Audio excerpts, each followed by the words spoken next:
Welcome to Cross-Border Tax Talks, where we discuss the latest trends in international taxation, from U.S. tax updates to the OECD's latest developments. I'm Doug McHoney, PwC's International Tax Services Global Leader. The Pillar Two engine from PwC is a game changer for Pillar Two modeling, provision, and compliance calculations. Built on a graph system utilizing over 20 years of international tax technology, this centralized rules engine is built by a team of Pillar Two tax experts from around the globe. PwC's Pillar Two engine is currently available as a service and will be licensable in July 2024.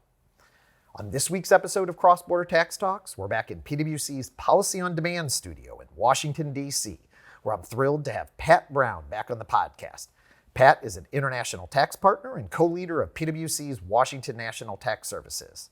Pat, welcome back to the podcast. Thank you, Doug. Always fun to have you on. Well, it's great to be on as ever. And I have a potpourri of topics for Pillar Two. And I will note to listeners that we are anxiously awaiting the most recent administrative guidance, which we've been told, could be coming out any day. Yes. For weeks. Yes. We've been hearing that for some time. But one of these days it's going to be true. One of these days it will be true, and we will have a podcast on it. Right. But we don't at this point, but there is still no shortage of things to talk about. Right. So, but before we dive into Pillar Two, I have a tax-related opener, but not Pillar Two.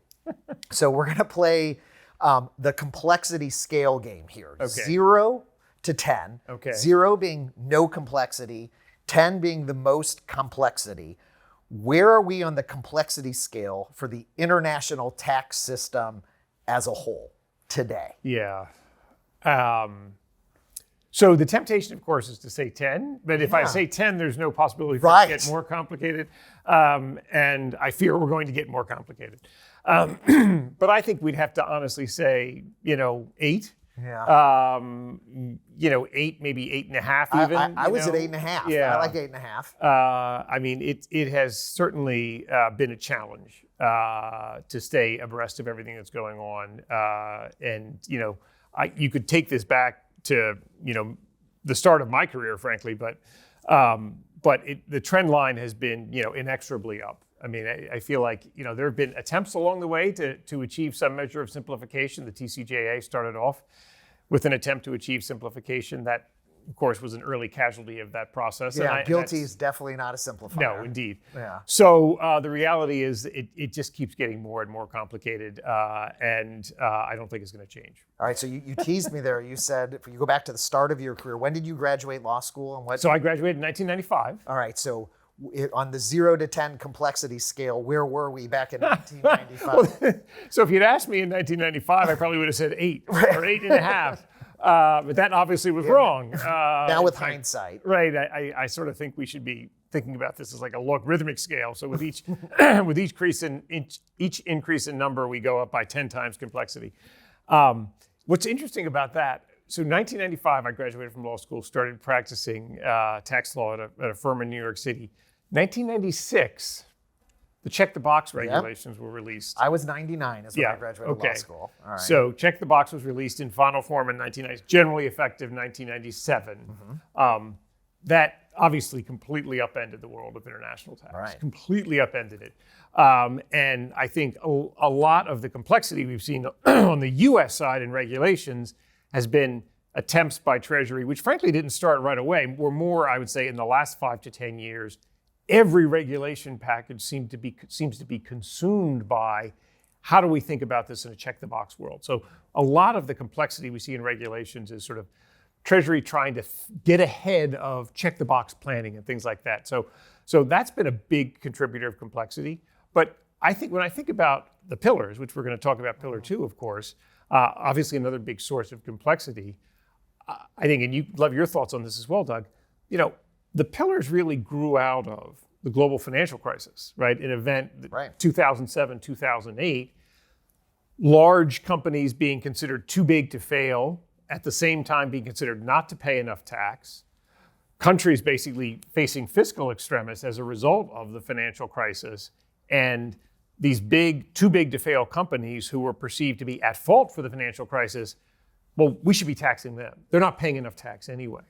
And so the OECD's BEPS 1.0 and then ultimately BEPS 2.0 all grew out of that. So as I look back over my career, going back to from the introduction of Check the Box, which had its own sort of level of complexity, but then frankly, non-tax developments, a lot of sort of geopolitical developments more generally, have had an enormous impact on the international tax world. And if I were to try to encapsulate it in just one, I think the global financial crisis and its aftermath has produced so much complexity for us in the international tax space because it changed the way governments around the world started to think about the cross-border activities of large globally engaged companies. Yeah, and I think one of the things that's added to that is as we get new rules, kind of layers of paint, we never strip off the earlier, policymakers never strip off the earlier layers. And Pillar Two is a great example, in particular as we think about anti-tax avoidance directive in the EU, and there's lots of examples of nothing like that I can really remember in my career gets repealed. It's just more stuff layered on top, more compliance, more things for taxpayers to consider. Yes. So I would ask you to rate in 5 years on the complexity scale where we're going to be. And my view is at 10, but you're right, this is an exponential. But one of the questions I have and concerns that I have for taxpayers is now kind of the UN's, the United Nations entry into the game. Right. And we're going to talk a little bit about the UTPR here in a little bit and kind of what your views are and thoughts about what that's going to look like in 2025. But, I can foresee, Pat, a situation where there could be really significant pushback with the OECD, particularly from developing countries. We're already seeing this, kind of where they're shaking out as a result of Pillar Two and all of a sudden the UN playing a much bigger role. But what role do you foresee them playing, and how could this really change the landscape? So I think that the involvement of the UN, and you put your finger right on it, Doug, it's really a sort of cri de coeur from the developing world. Essentially, you promised us, OECD, that we had a seat at the table in the development of Pillar One and Pillar Two, and we don't feel that way. We feel like, in fact, we were talked down to. We were, told this is in your best interest, et cetera. And so I think you can draw a direct line from the way developing countries felt like they were treated, right, wrong, or indifferent. Obviously, neither you nor I were at the table, so we don't know. But right, wrong, or indifferent, the clear sentiment that has emerged from many developing countries has been, we didn't really get the opportunity to make our voices heard in that process, and we need a better forum. We need a forum that operates in a more democratic way. And so, the OECD famously operates by consensus, which the OECD argues is a real strength of their process, where the UN operates by majority rule. And so countries, there are more developing countries in the world than there are OECD members or developed countries in the world. And so those countries feel like they have more of an opportunity in that forum to shape the terms of the debate. Now, one of the real handicaps that the UN has, they have some very good people at the UN. They don't have anywhere near the kind of bandwidth and experience that the OECD staff has in the area of international tax, because traditionally it's been much more the province of the OECD, not the UN. So the UN is going to have to move up the learning curve. My concern is that as the UN moves up the learning curve, there can be a lot of missteps along the way and a lot of things along the way that with the benefit of hindsight, you might think that wasn't the right way to come at this development of international tax architecture. But I don't think there's any doubt as we sit here today, Doug, the UN's voice is going to continue to be heard. I think to the extent there was an opportunity for the OECD to sort of prevent that, that ship sailed when the OECD's inclusive framework process, again, right, wrong, or indifferent, from the perspective of those developing countries, they have indicated they didn't feel like they had enough of a voice. And that led to, we're going somewhere else to have another set of discussions, and the UN was the place to do that. So and I want to turn to the UTPR, so the Undertaxed Profit Rule that's going to be coming in 2025. I mean, it's already June now of 2024, which I have to relook at my calendar many times. I'm not sure where all this time has gone since I graduated law school, Pat. But in 2025, the Undertaxed Profit Rule is going to kick in, where extraterritorial taxation to a degree that we have never witnessed in the international tax system, where an enacting country can effectively collect a top-up tax from any parent company or brother sister. Of course, there are exceptions for U.S. parented groups, for example. But that, as I'm kind of looking at my, at my meteorology of international tax or my crystal ball, and I'll tell you, my crystal ball is never as clear as I initially think it is. But I can imagine a situation in which we see both taxpayers and particular countries really starting to push back on this undertaxed profit rule as we have subsidiaries, start to look at taxing group companies. Sure. And I think that can particularly, play a role in particularly with the UN and kind of looking at the OECD. But, what are your views on the UTPR coming in 2025? And there's, been a lot written already on like tax treaties and whether that's complying with tax treaties. There's been some even from our colleagues written on investment treaties. Bilateral investment treaties. So how do you look at the UTPR coming into 2025, and what should taxpayers and practitioners be thinking about as this looms very, very large? Yeah, so great question, Doug. We talked earlier on in our careers and the international tax landscape. And I think, as a thought experiment, sort of ask yourself, or I'll ask, myself, if the UTPR concept had just been floated out there, introduced 15 or 20 years ago, we're going to do this thing where essentially, to your point, any affiliate in a multinational group can be charged an increase in tax because some other affiliate somewhere in the multinational group is paying less than some rate of tax, even though there's no connection between those two affiliates in terms of transactions or anything like that. They just happen to have common relationship, a common parent at the top. Is that consistent with bilateral tax treaties? Forget even investment treaties, which we can come back to, but is that consistent with bilateral tax treaties? If we posed that question 15, 20 years ago, I think most people would have almost immediately discarded it and said, that's ridiculous. Of course you can't do that. Right. This affiliate over here can only impose tax on this affiliate over in elsewhere in the corporate structure if there's a permanent establishment here. If the low taxed affiliate has a permanent establishment in this other jurisdiction, well, of course you can impose tax. Or some other type of transactional relationship. Or a transactional relationship, exactly. Some connection there that you can point to. And the UTPR simply says, none of that matters. None of that matters. I think it's really quite remarkable, and I will say it's sort of a testament to the strength of the OECD's, ability to keep this process moving, that we've gotten as far as we've gotten without someone in this process simply saying, guys, this just doesn't square with treaties. We have to stop. We have to just, walk this back. That hasn't happened. Maybe people listen to this podcast. Right. Now, maybe it will happen. It's, we're in 2024. This starts, to really bite in 2025.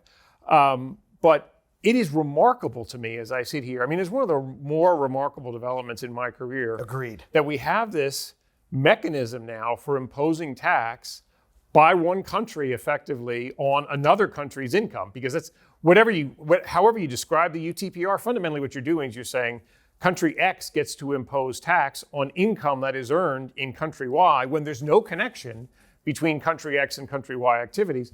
How can you square that circle when we think about the concepts of international tax and the allocation of taxing rights pursuant to treaties? So I believe the UTPR, assuming it moves forward in its current form, it's going to be subject to challenge under bilateral tax treaties. I think it's highly vulnerable to that.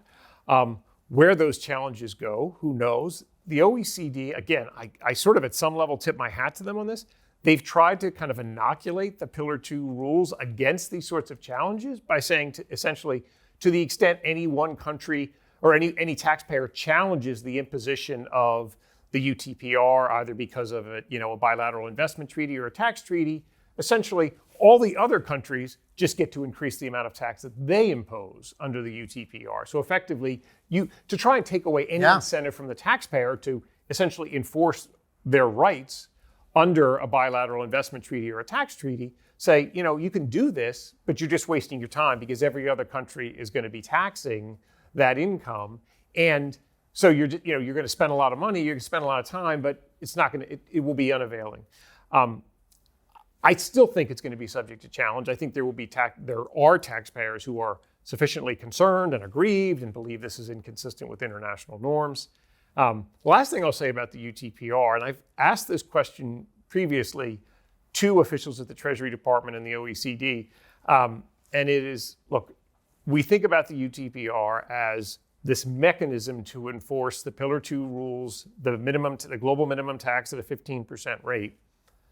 Assume some country comes along next year and says, I love this UTPR. I love it so much, I'm going to do it at a 20% rate, not a 15% rate. What prevents that country from simply unilaterally asserting 20% is the right rate, as I see it? Right. Are you going to say it's bilateral tax treaties or bilateral investment treaties? Well, it's hard to say it's consistent with those obligations at 15%, but inconsistent at 20%. So and may not be qualifying under the Pillar Two establishment, but from a academic perspective, what prevents them from doing that, even if it's not otherwise qualifying for Pillar Two? Exactly. And so it's, to be sure, it's not what the Pillar Two rules envision, and yet what's the mechanism to say, hey, you can't do that? What we would have traditionally pointed to, of course, is you're violating tax treaties, or you're violating investment treaties, or something like that. But if you're going to say that those things are simply not relevant to the imposition of the UTPR as Pillar Two envisions it at 15%, well, if I just ratchet up the rate 5 points and say, I want to get more money out of this system, now I'm not suggesting, I don't want to put thoughts in anybody's head that a country should do this. But to me, it points out one of the vulnerabilities of the UTPR as a mechanism is there's this whole notion that everyone will just agree that this is the way it's done when there's no multilateral instrument that binds everybody to apply it the same way, that obligates everybody to apply it the same way. Of course, if there were such an instrument, that would answer the question about bilateral tax treaties and investment treaties, because there would be this other agreement that would say, notwithstanding whatever we may have agreed in the past, we have this agreement now that we're all signing up to that will allocate these taxing rights. But we don't have that with Pillar Two. Yeah, and I want to move, because we could spend the whole podcast talking about this. But the other interesting thing to note as I look at that UTPR horizon, that the model rules and commentary, the collection mechanism of that UTPR was generally a denial of deductions, right? Where the country who owes the potential top-up tax would be denied deductions, because how are you really going to enforce that collection from some other affiliate company? Well, a number of jurisdictions have not incorporated that denial of deduction mechanism into their UTPR, which effectively means that some small enacting subsidiary that would otherwise have the right to collect the tax, or has the obligation, I should say, to collect the tax, would be bankrupted. And and so does the parent need to have to put in money? I mean, that also has not been mentioned. And I question whether policymakers that are bringing this in, because particularly in the EU and other kind of being forced or required to bring these in, really understand what they're signing up for. Yeah, this is the hot dog stand example, right? You have a hot dog stand in a jurisdiction that makes $100 of income and gets a tax bill for $30 million. Because there's some other low tax sub somewhere in the group that's exponentially larger. Exactly. So and now I will say there have been discussions about whether or not the Pillar Two rules contemplate a limitation. So even if you don't enforce the UTPR through a denial of deductions, is there effectively sort of a cap on the maximum amount that you can tax as UTPR in a jurisdiction that is equivalent to what you would get if you denied deductions? Some people read the rules in the commentary to have there be a cap. I think it's ambiguous. And so, again, going back to the problem we were just talking about, if one country says, I don't read it that way, what's the response? And we're already seeing that. I mean, there was already legislation out there where they did not impose that cap. I read it more like that is a cap, but I agree that it's ambiguous. And again, like the OECD, these are just a framework, right? Like it really depends obviously how each jurisdiction implements 100%. All right, so moving on from the UTPR, we'll catch our breath. Right. So you work on a team with a group of senior tax executives, and obviously you spent a lot of your time in private industry before you joined PwC, in a group called the Tax Study Group. It includes some of the largest U.S. public as well as private companies. What are some of the biggest concerns for businesses that you're hearing as you talk to them and as they're gearing up for Pillar Two provisioning and compliance? Yeah, so this is a great question. I love this question because overwhelmingly, now remember, Pillar Two was ostensibly targeted at large, globally engaged companies. Companies engaged in business across multiple jurisdictions and paying insufficient tax. overwhelmingly, and I mean overwhelmingly, amongst the companies that I'm working with and talking to in tax study group and in other groups, the concern with Pillar Two is not, I'm going to pay a lot more tax. This top-up tax is really going to bite. I'm going to pay a lot more tax in certain jurisdictions around the world. I almost never hear that. What I hear a lot more are two things. One is compliance burden. Just this is an enormous amount of incremental work. This is a completely new set of books. It's not your GAAP books. It's not your tax books. No. It's something. Your Pillar Two books. I don't need to tell you anything about this, right? This is a huge amount of complexity. So there's the compliance burden, and there's also, frankly, uncertainty. I hear those two things more than anything else. There is just, I still don't know what the rules are. There are so many questions I don't have an answer to. I don't know how exactly to approach this process. But here I am in 2024. As quarters end, I have to close my books. Yeah. I have to provide a tax rate. I have to report that in my financial statements. How do I make these determinations in a world where there are so many unanswered questions? And once, going back to the UTPR, once we get into the UTPR, to the extent you have two countries that disagree with each other with respect to the application of these rules, or 10 countries that disagree with each other. 36 right, or 80. No, exactly.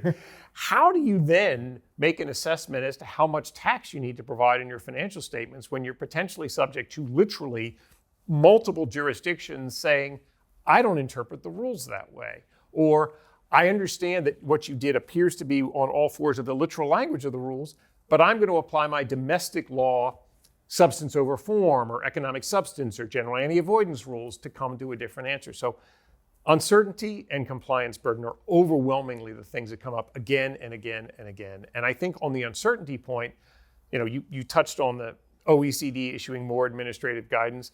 The reality is there will never be enough administrative guidance to answer all of these questions, because every time administrative guidance comes out from the OECD, and this is not a knock on the OECD, they're working very hard to do this, but every time they answer questions, they raise more questions in their guidance. And this is just, the world's complicated. I get the sense from some of the public comments that they've made that they believe that there is a finite end to the administrative guidance. That here are a couple pieces that we're working on, and then we're going to be done. But we know from the U.S., as being U.S. tax lawyers, and advisors, there's no end to additional issues, and regulations, and anti-abuse rules. Right, you can never answer every question. And to that point, what's interesting about those statements from the OECD, which I have also heard, Doug, is what we are hearing is not that those statements are coming as a result of the taxpayer community saying, this is insane, we cannot simply keep up with all this stuff, and every time you answer one question, you raise two more. It's the countries who are saying, we are not able to keep up with getting this guidance incorporated in our national laws. We need there to be a pause in this process so we can actually take what you've already done, get it in our local language, fit it into the construct of whatever's the equivalent of our Internal Revenue Code. Some of these jurisdictions, Doug, they don't have the staff that the IRS has here in the United States or some of the other large economies have. They have literally like a handful of people whose job, they had a job before Pillar Two. Now their job is to take all of this guidance and figure out how to incorporate it into their national laws. And they can't keep up. And so that's what's giving rise to this need to say, we got to slow this down. And the risk to the system is that when the OECD, if they do stop issuing administrative guidance, then the enacting countries are going to have to come up with their own interpretations. And just have to, because they have to interpret the law. And then as soon as jurisdictions take different views on a particular position, the whole system really kind of falls apart, right? It was designed to have one consistent set of rules that applies across multiple territories. And then we're going to start to have different gaps. And then we have non-qualifying IRs and non-qualifying QDMTTs. It just seems that almost feels inevitable at this point, where the OECD will just say, we've issued what we can, let enacting countries decide, and there will be just inherent differences. And the OECD has talked about addressing that issue through dispute resolution, right? Well, again, you and I are practicing tax professionals. When you think about how challenging it is to do dispute resolution in the bilateral tax treaty context, right? Yes, to be sure it's done, but a lot of countries clutch very, very tightly to their sovereignty in the bilateral tax treaty context. So the idea that we're going to have some sort of an overarching dispute resolution mechanism that 100 plus countries are all going to agree to, and it's going to work seamlessly. So this is one of the challenges awaiting Pillar Two. I guess it goes back to your question about, is it going to be more complicated in 5 years than it is today? Yeah. One of the reasons I think we can confidently say yes is because of what we've just been talking about. Yeah. All right. Well, just as an aside, because we're going to change topics here, and I know sometimes I feel like we can be a little critical of the OECD, and I know they're working very diligently, but I did want to give them kudos, Pat, for their April publication of the Consolidated Commentary to the Global Anti-Base Erosion Model Rules. Right. It's a mouthful, but it is a very helpful document. And we had been kind of piecing all of the various administrative guidances, the commentary, the examples, and they gave us this one piece. So I just, on behalf of tax practitioners and taxpayers everywhere, wanted to thank the OECD for that. Right, and you know, just to say it, Doug, what that consolidated commentary provides is, imagine you just started your job as a tax practitioner today, right? If you had the piecemeal, the various pieces of guidance, you start with the model rules, you read the commentary, but wait, you can't stop there. You now go through each piece of administrative guidance, in some cases, revise what had come out in the prior administrative guidance. So you basically got to get all the way through that. So consolidating it was really a big deal. And to be sure, they spent, no doubt, hundreds of hours doing it. So, I mean, I tip my hat to them as well. Yeah, and I think we had some folks spending hundreds of hours also trying to piece that together for us and keep that up to date. Yes. And so it is very helpful to have one common set of documents. No doubt.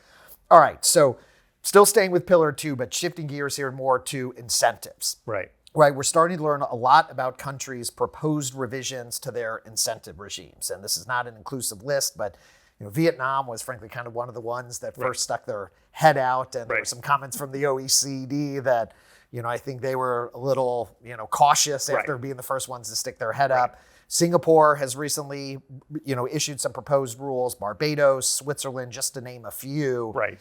Where are we heading in the competition for foreign direct investment? Because it doesn't feel like that's going to end. That countries are still going to be competing for capital and for investment. Yeah, so where are we headed in this incentives? I think the safest prediction we can probably make about anything involving the future is that competition for inbound investment is not going to go away.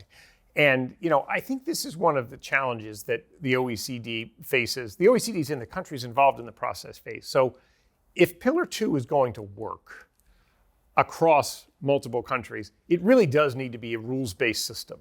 It can't be a system that's based on how I feel when I wake up on a Tuesday morning. It's got to be, you read the rules.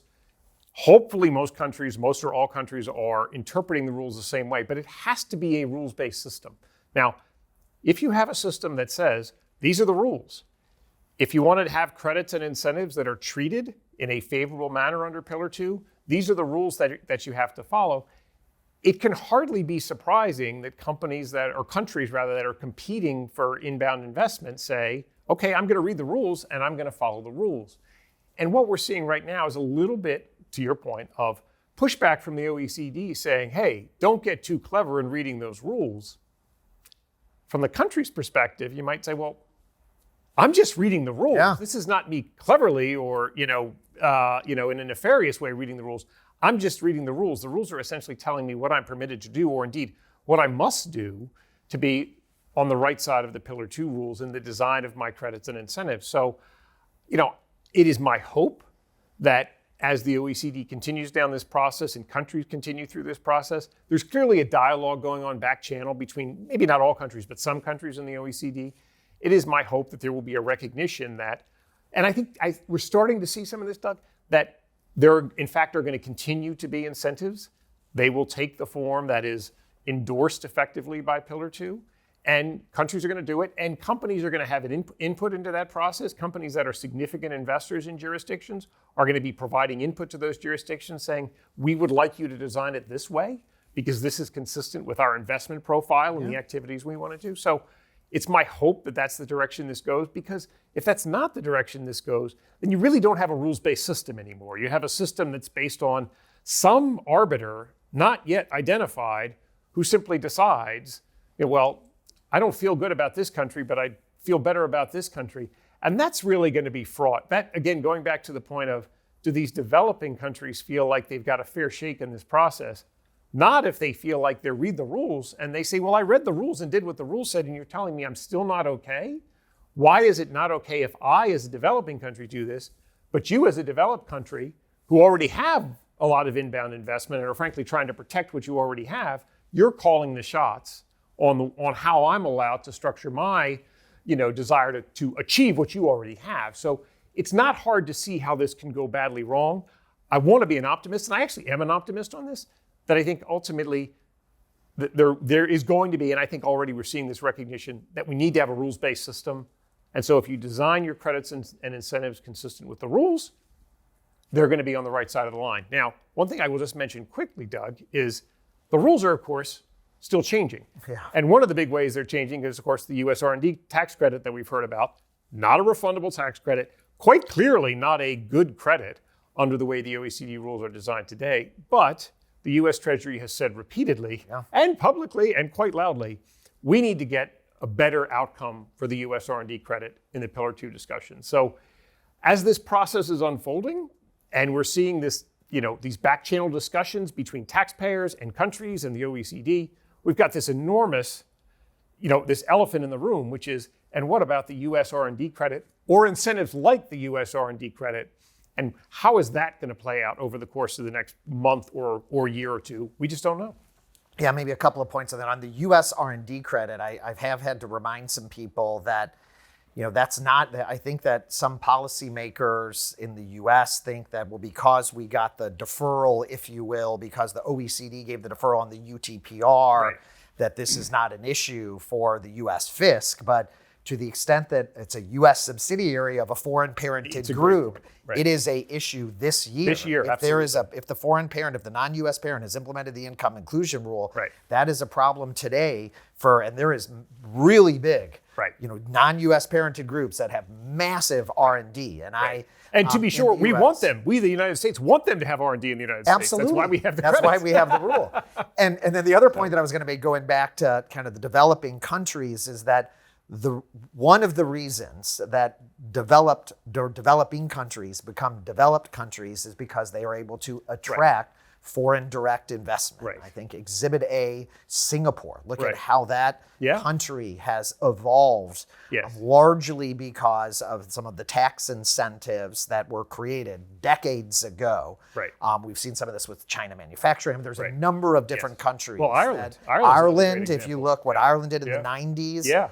And that they've really been able to evolve, whether they're moving from developing to developed, but just they've been able to evolve their economies, their workforce, their just overall countries as a result of these tax incentives, or at least maybe that's one of the factors, and certainly an important factor. And so, if those developing countries want to be able to attract that type of investment, they need to be able to have tax incentives and need to have some certainty. Which is in a nutshell, that's their argument. We are trying to get to where you are as developed countries, and we want to use incentives and other mechanisms to attract inbound investment, and we'd like the flexibility to do that. And that's the dialogue that's going on right now. All right, so I want to move to a compliance topic that I think took a number of us a bit by surprise. Belgian tax authorities published information about their Pillar Two registration requirements. It was published via Royal Decree on May 29, 2024. And what's most interesting about Belgium, due within 45 days of when the decree was issued. There are a number of other countries that have also issued similar registration requirements. The UK, that one is due within 6 months, I believe, after the first year that the compliant, or after the first year of that a taxpayer is subject to the rules. Ireland, I think, is within 12 months. I think Luxembourg has a rule. There's been a number. But the Belgian one within 45 days, I think, has lit a fire on a number. So did this take you by... in my inbox, it's same with mine, both from internally as well as externally. So obviously this took you by surprise. What's your reaction to this? I mean, look, this goes back to the point we've been talking about, this tension between what the OECD, I think, has been trying to advertise to people, which is we're going to have a coherent, consistent system around the world. And to the OECD's credit, they tried to get way out in front of this question of how do I do my compliance? Do I have to file returns everywhere around the world, or can I essentially do this in some sort of a centralized way? So they came out pretty early on with the idea of you can have a single place where you file your return. So the OECD's been trying to kind of keep a lid on every country imposing their own requirements. But countries have the ability to say, and by the way, we want information before we get it through that centralized process. And that's essentially what Belgium has done. Yeah. We want to know now, essentially. Registration. Registration, right. It's not everything under the sun, but we want to have essentially the ability to find out now which taxpayers we should be watching and monitoring as Pillar Two implementation moves forward. From the Belgians' perspective, that doesn't seem crazy. But now, Doug, to the point we've been talking about, multiply that across 40, 50, 60 countries, different deadlines, different requirements, different forms you have to. Yeah, 36 countries in 2024. Right. Now you're in this world where exactly what the OECD was telling people they were not going to face into, they're potentially facing into. So this is obviously late breaking, the developments from Belgium, but Belgium has the right to do it, clearly. So the question is, will we see more of that? Or will the OECD or others begin to sort of say to countries, guys, we can't have everybody interposing their own requirements across this stuff. And if they say that, how effective will they be? Because again, it's hard for me to look at what Belgium has done and say, well, that's unreasonable. Yeah. They're just asking for essentially a mechanism to alert them to who they should be looking for from a compliance perspective. Yeah. As we say in Missouri, I feel like that horse has left the barn. That may very well be the case. Or the toothpaste is out of the tube. There's a number of analogies, but I feel like, for now the OECD to try to come in and say, hold on, we should have a consistent registration requirement, I think would be very challenging. It will be challenging. Again, the biggest surprise I think with Belgium is just 45 days, 45 days, Like, listen, I think most of the other jurisdictions that have brought in those rules, it's months, if not years. I agree. Over, and to your point, that caught a lot of us by surprise. Right. Yeah. Okay. So next topic we wanted to move on to, on May 27, 2024, the OECD released additional guidance for the implementation of the CbCR, so the country-by-country report, clarifying how to report payments received from other constituent entities. And the guidance attempts to ensure that there's consistency between the published guidance on CbCR, because we had a number of questions about this, and then the Pillar Two guidance that came out in 2023 that was very prescriptive with respect to, for example, post-period transfer pricing adjustments, other top-side adjustments. So with this most recent OECD release in May, what should taxpayers and practitioners be aware of? Yeah, I think in a nutshell, rather than getting all the details of what's in there, what's important is we are advising companies, I am advising companies that I am talking to, strictly follow the requirements, whatever they are, for what it takes to have a qualified CbCR report, because the safe harbors are built off of having a qualified CbCR report. Now, you may look at that and say, what they're asking me to do here is completely irrelevant. It will have no impact on the computation of or the calculation of my CbCR safe harbor, whether I satisfy the safe harbor in any of these jurisdictions. But I think the most important takeaway for taxpayers is read what the OECD has said it takes to have a qualified CbCR report and do it. Because if you don't do it, the risk that you run is some country comes along and says, I'm sorry, that's not a qualified report, therefore you don't qualify for the safe harbor, therefore you face the full application of the model rules. Now, you may or may not owe top-up tax, but you're already in a world of hurt if you thought you were going to be able to rely on the safe harbor across a lot of jurisdictions, and suddenly you have some footfault that kicks you out of it. So as much as it is at times frustrating when you read some of these things, you say, why do you have to do it that way? Do it that way. Right. But I will caution, after I spent a lot of time on the calculation mechanics, I will caution taxpayers that if you follow those rules, for example, and particularly there are a lot of taxpayers that do top-side adjustments and that have pushed those top-side adjustments down, because that's what's ultimately going to end up on, frankly, the local tax return.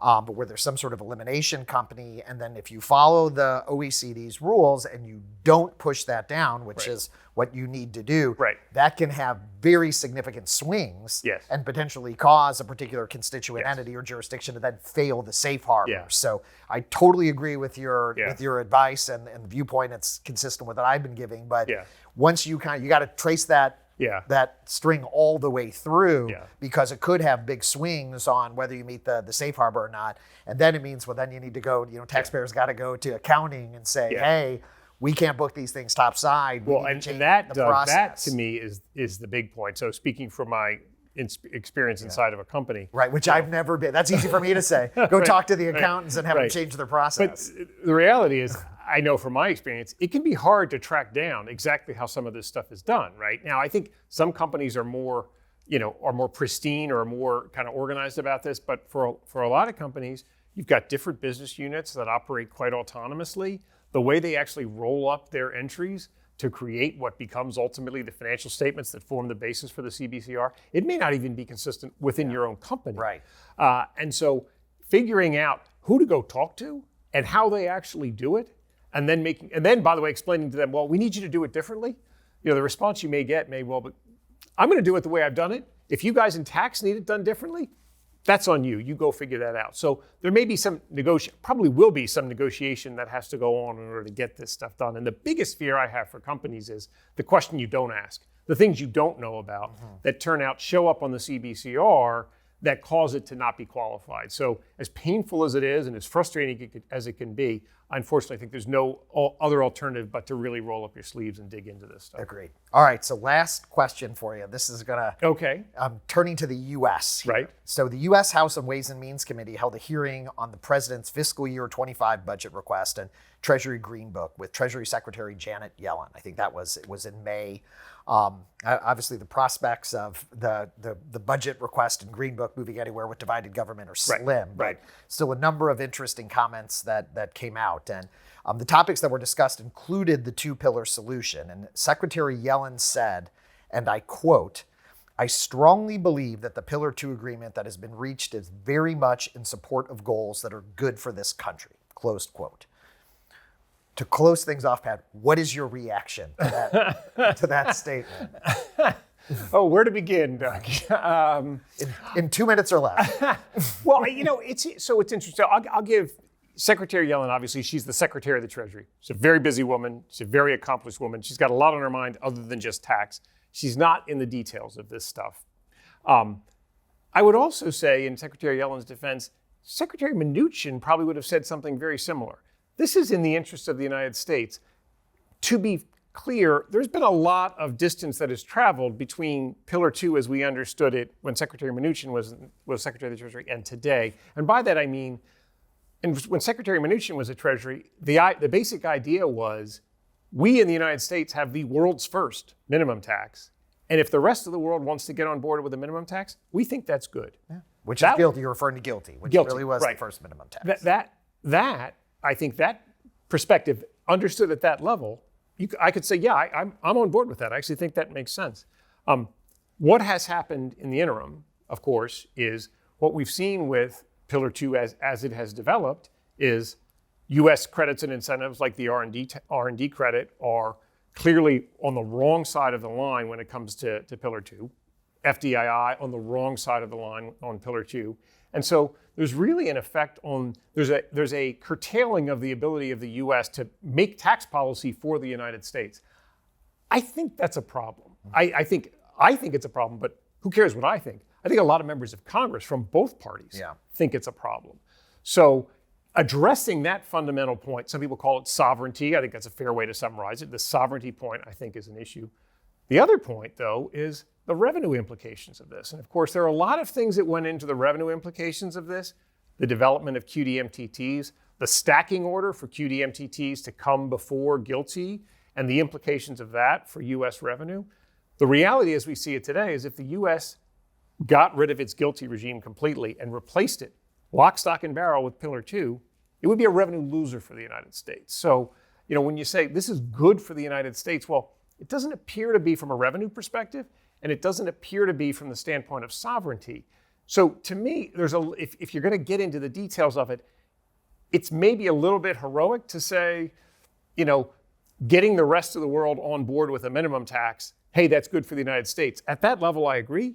But the details of this minimum tax and the way it's developed and the potential impact on the United States, it makes it hard to be as confident, I would say, in the statement that Secretary Yellen made. How's that for a diplomatic answer? It is fantastic, Pat, and we're going to leave it at that. This is always so much fun having you on. Thank you very much. We've got lots of more developments to cover with respect to Pillar Two, but a lot of fun just going through a potpourri of different issues. And as more developments come, you'll hear more about it on the Cross-Border Tax Talks podcast. Look forward to having you back. Excellent. So thanks for tuning in to this week's episode of Cross-Border Tax Talks. Thank you, Pat Brown, PwC's co-leader of the Washington National Tax Services practice. I'm Doug McHoney, PwC's International Tax Services global leader. Stay tuned for another exciting edition of the Cross-Border Tax Talks podcast.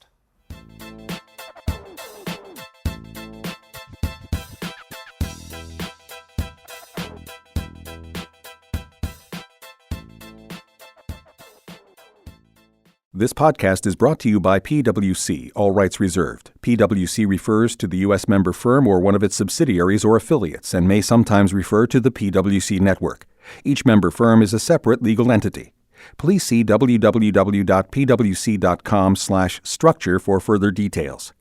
This podcast is for general information purposes only and should not be used as a substitute for consultation with professional advisors.